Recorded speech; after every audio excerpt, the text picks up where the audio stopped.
The longest day, the first day of summer, the solstice.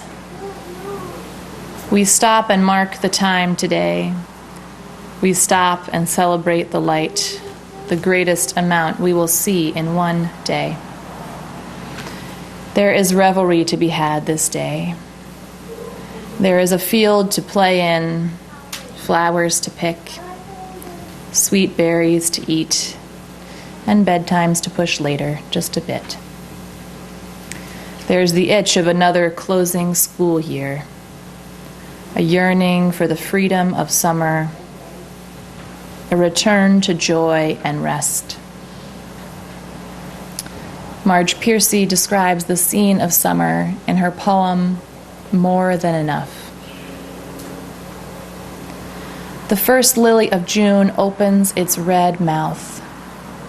All over the sand road where we walk, multiflora rose climbs trees, cascading white or pink blossoms, simple, intense, the scene drifting like colored mist. The arrowhead is spreading its creamy clumps of flower, and the blackberries are blooming in the thickets. Season of joy for the bee. The green will never again be so green, so purely and lushly new. Grass lifting its weedy seed heads into the wind. Rich, fresh wine of June, we stagger into you smeared with pollen, overcome as the turtle laying her eggs in the roadside sand.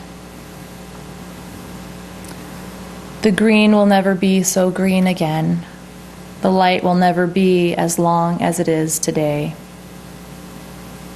As we begin summer, what blossoms are unfolding for you? How will you greet this next season of time? What will you do with this extra light? As we enter into silence, let your mind rest with these questions on your heart.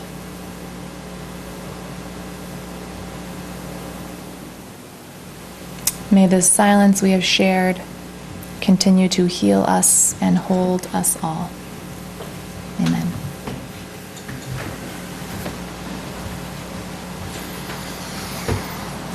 From the Gospel according to Shel Silverstein. Forgotten language. Once I spoke the language of the flowers. Once I understood each word the caterpillar said. Once I smiled in secret at the gossip of the starlings and shared a conversation with the housefly in my bed. Once I heard and answered all the questions of the crickets and joined the crying of each falling, dying flake of snow. Once I spoke the language of the flowers. How did it go? How did it go? Do you ever feel like you've forgotten the language of the flowers? On the rare occasion that I let myself lapse into that soft pastel world of daydream, I sometimes remember it, if only for a fleeting moment. But more often, much more often, are the times when I am reminded of how harsh and inhospitable human community can be to such simple tidings, such tidings of gentle beauty and joy. So Thursday was such a reminder to many of us as we heard the news of the shootings in Charleston, South Carolina. Yet another mass shooting in our country. Yet another white man twisted by the evil of racism, committing murder by its name. A church, sacred home for the spirit, place for healing and solace desecrated by violence, and yet another round of the same talking heads, gibbering the same fruitless chatter, no solutions in sight. In times like these, the language of the flowers seems very far away indeed. How did it go? How did it go?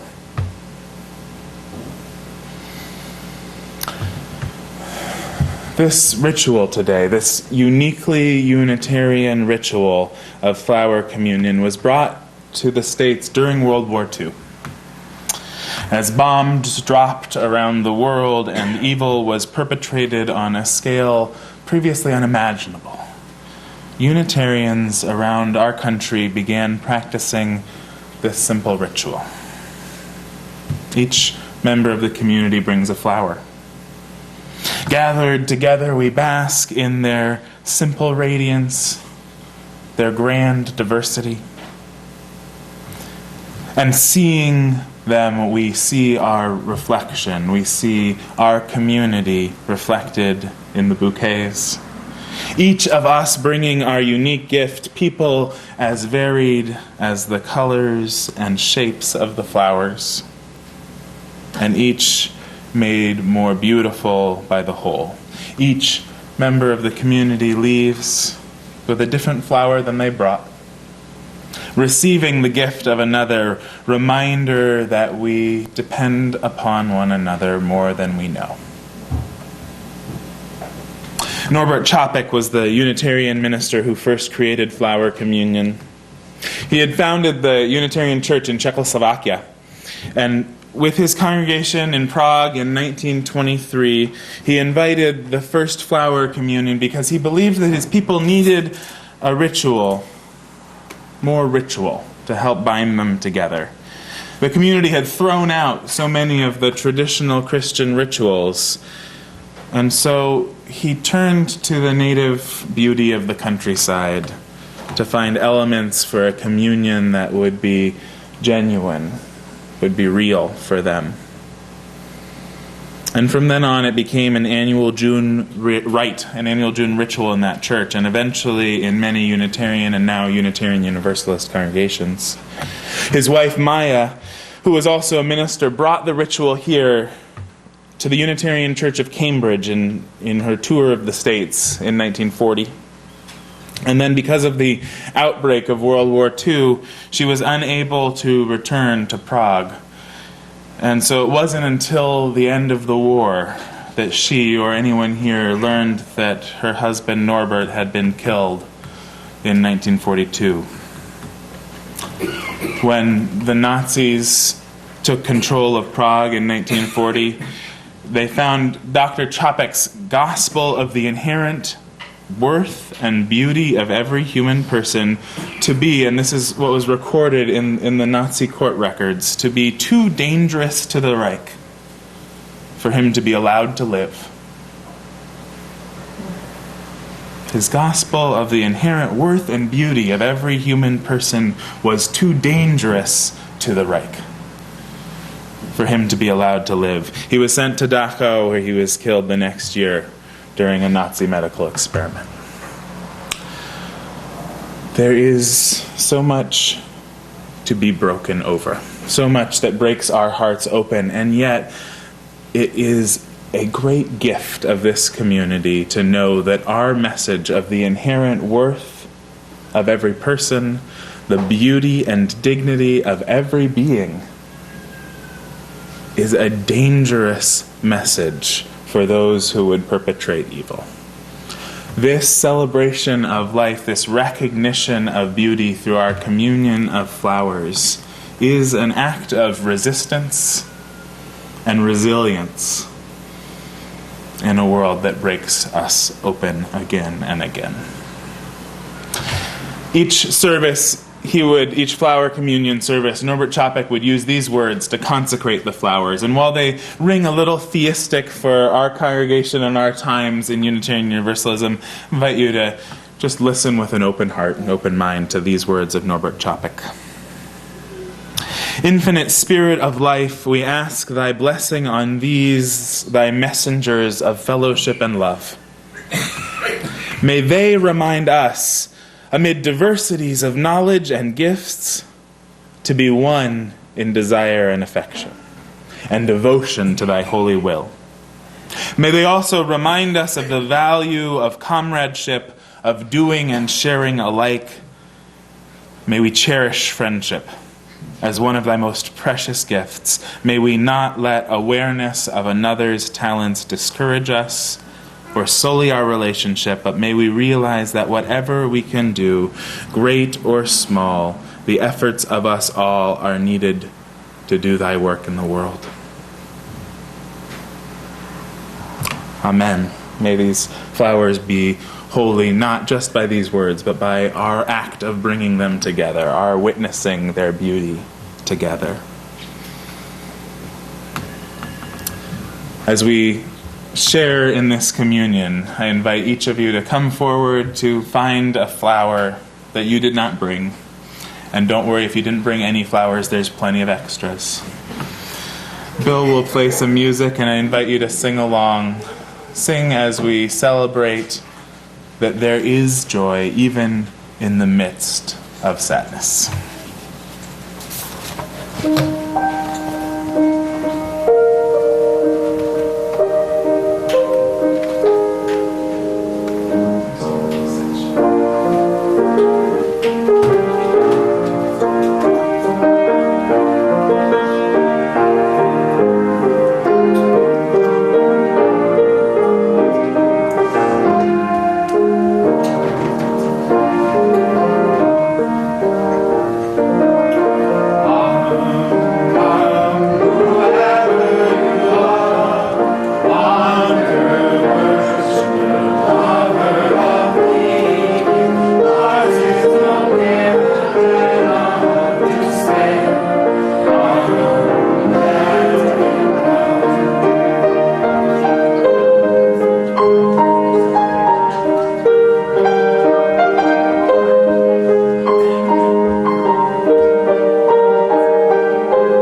invite you to just take a moment with your flower. Just see it for a moment. See how it's something that's not exactly uniform, even though it has patterns that repeat itself.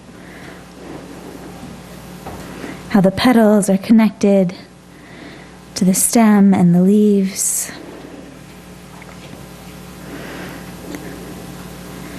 Each of us holding a flower, but no flower quite the same. Each of us human and part of this one interconnected world, but none of us quite exactly the same. One of our mentors always ends worship with these words: "We are one body. We depend on each other more than we know." And I believe that depending on each other is something that is often hidden. Like the language of flowers, it's a truth that we easily forget. We think that we can go it alone, make do, use our own bootstraps. And yet, when we forget our connection to one another, we forget our connection to this world, to all in it, to other humans, to other flowers. Dylan Roof, the young man who went into the church in Charleston, had forgotten this truth when he shot other people. He forgot his connection, even across lines of difference and race. So often when these violent tragedies occur, we say, how did this happen? We focus on the personality, on the individual, or on the political or justice system. In examples of genocide, war, and hate crimes, we spend a lot of time and energy reacting to crisis. And what lies below the crisis is layers of hate fueled by fear, fueled by prejudice, prejudice fueled by ignorance, ignorance stemming from separation. It is in a society where people are separated from one another, literally, by railroad tracks and neighborhoods, by which grocery store you frequent, that we come to not know one another. We come to forget our reliance on one another as part of a human family. The natural world again and again reminds us of our ignorance here. The flower could not grow without the bee. The bee could not be there without the hive. The larger community of life constantly supporting and regenerating itself. Our theme this summer is living interdependence. It's kind of a big word, interdependence, and if you read it too quickly, it looks like independence. And for too long, I think we have, as Unitarian Universalists, mistaken our pride and our tradition as being one of independent. We can think freely, we can make our own choices, we can decide on our own path. And yet there is a dangerous side to this theology, one we need to be aware of as members of a liberal tradition. If we're too focused on our own opinions, we may put them over the collective whole, the needs we have for one another. This summer, we invite you to put your connections first. For our summer task, we brainstormed a lot. What were we going to do to break down separation? What can we do to remind each other of our need for one another? This morning, we want to offer you a bead and a string.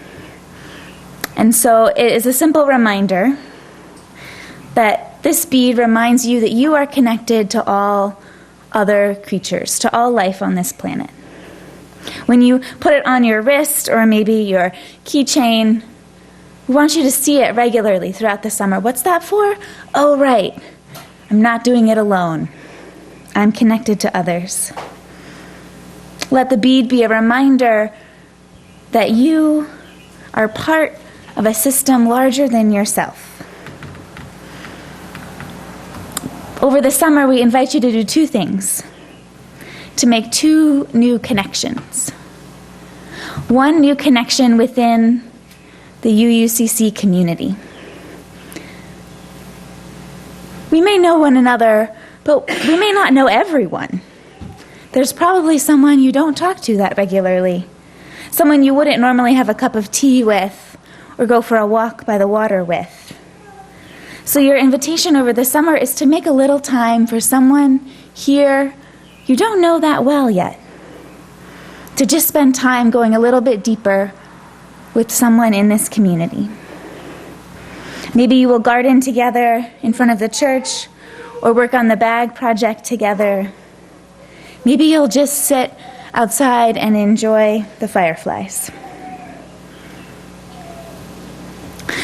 The second invitation is to make a connection outside of your normal comfort zone. Do you remember Sarah's sermon that the magic happens outside of that circle that's our comfort zone? Make a new connection in a place you normally wouldn't go. Maybe it's the other side of the tracks. Maybe it's a new type of dance or music performance. Maybe it's just a part of the area you just haven't been to much. What happens when you visit that place? When you spend time with someone who you're separated from, in whatever way you're able to. The spirit of Norpet Chapuk is with us today. His life grows in these flowers, in each of us, reminding us and calling us back to our beauty, back to our interconnection. So this summer assignment, it's supposed to be fun. And I hope you take it seriously as well. Because separateness lives, and we are responsible for creating a more connected world here and now. A world where we are more whole and less divided. Let us not be separated from one another. Let us not be separated from the flowers. May our connections reach out. May they transform the world as we are transformed. May it be so.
Let us rise now in body or in spirit, and we'll sing together our closing hymn. It's 311, Let It Be a Dance.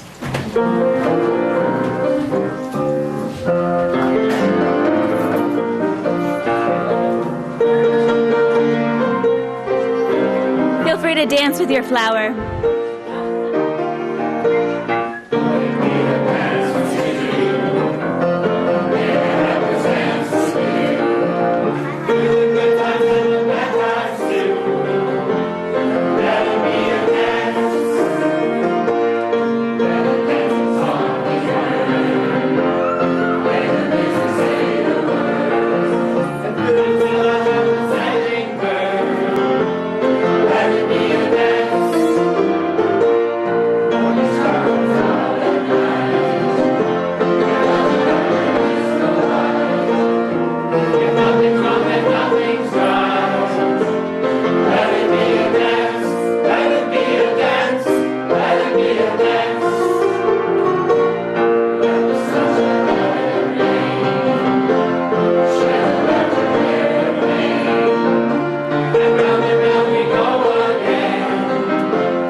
To someone close to you.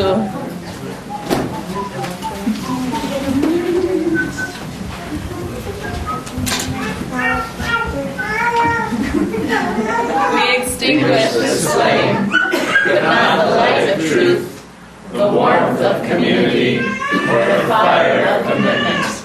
These we carry in our hearts until we are together again.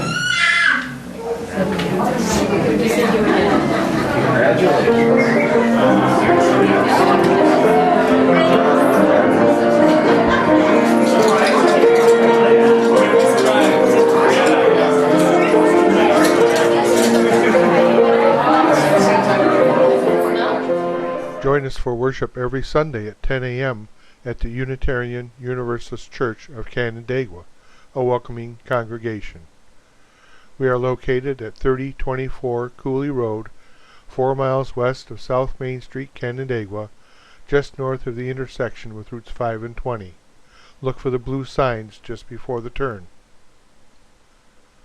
Your comments about this program or questions about the church are welcome at 585-396-1370 or at our website, www.canandaiguauu.org. Producer and editor, Daniel Brigham.